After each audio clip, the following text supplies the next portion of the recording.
આ તો દરરોજના 5000 રૂપિયા જોવે છે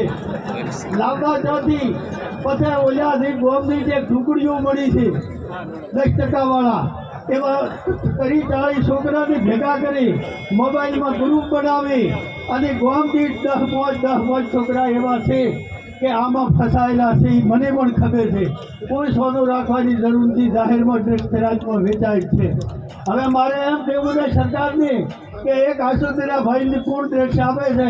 અને એક લાખણી અમારા દિનેશભાઈ વાઘડાને ડ્રગ્સ પૂર્ણ આપે છે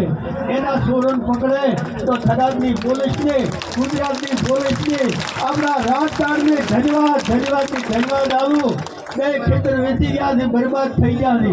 એક બીજું કે ભલો ડ્રગ્સ વેચાણ ભેગો પકડવાના નથી પેલા 10% રૂપિયા કોણ આવે છે એ લાકડીવાળાને એક 25 લાખ આવ્યા છે એક જણે 13 લાખ આવ્યા છે અને એક જણે 40 કહે છે 25 કહે છે એ તેમ હાલવા પડ્યા 10% તેમ કે એની જમીન લેવા સારું એને બરબાદ કરવા માટે ભીડમાં આવી જાય રોજનું 5,000નું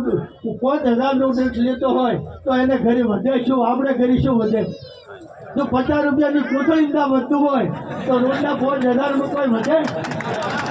હું તમે આ વિનંતી કરવા આવ્યો છું બીજું લાંબુ ભાષણ કરવા નથી આવ્યો જગદીશભાઈ મેવાણીએ જે વાત ઉઠાવી હતી એને સમર્થ કરવા આવ્યો છું હજી તો હું એકલો આવ્યો છું હવે તો થોડે હજારો બારે આવશે